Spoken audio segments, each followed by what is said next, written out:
Aujourd'hui, on se retrouve dans les soi-disant grèves, dans les soi-disant révolutions pour le changement. Tout simplement parce qu'on refuse de se renseigner, on refuse d'apprendre. On ne comprend pas la géopolitique. Parce que aujourd'hui, en Afrique, au Cameroun en particulier, le plus grand ennemi de la jeunesse, le plus grand ennemi du peuple camerounais, c'est la France. Parce que le Cameroun n'est pas un pays libre.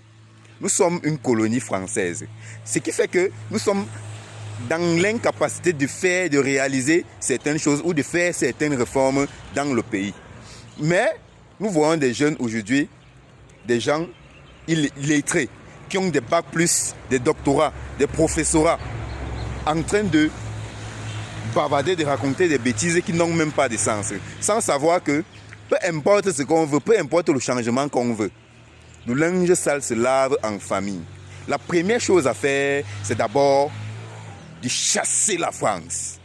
Une fois que la France est partie, on peut se concentrer maintenant dans le pays, dire que bon, on n'a plus personne qui peut nous menacer, qui peut nous déranger venant de l'extérieur. Concentrons-nous maintenant à l'intérieur. S'il faut gréver, nous tous on grève, moi-même j'entre dans la grève.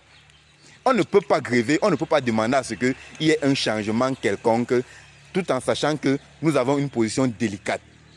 Parce que la position dans laquelle nous nous trouvons, si on blague un peu,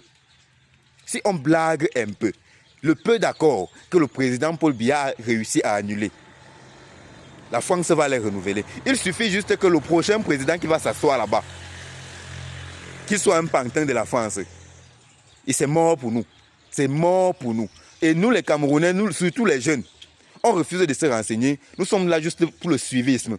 On passe notre temps à suivre sans se renseigner. J'ai fait une vidéo précédente pour ceux qui ont vu la vidéo. J'ai demandé à ce qu'on se renseigne. Apprenons de suivre au hasard. Renseignons-nous. Faisons des recherches. La situation dans laquelle nous nous trouvons, avec les accords qui ont été signés à l'époque du président Aïdjo, je ne sais pas comment il veut dire, c'est la preuve que le Cameroun est un pays grandiose, est un pays extraordinaire. Parce que en réalité, nous ne devons pas vivre comme on vit là. Regardons les autres pays.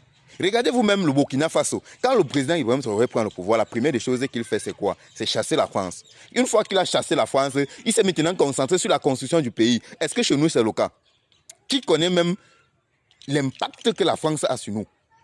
Parce que tout ce qu'on a, aujourd'hui, nous avons des lettrés, des diplômés qui ne servent à rien, qui ne produisent rien à cause du système éducatif français. Il faut combattre ça. Aucun jeune ne s'est jamais levé pour dire non au système éducatif de la France. Aucun jeune ne s'est jamais levé pour dire que non, il faut que la France parte, nous avons besoin d'être libres. On se lève pour dire qu'on va aller se combattre, on va aller se tuer entre nous. Ce n'est pas une logique. Donc, arrêtons.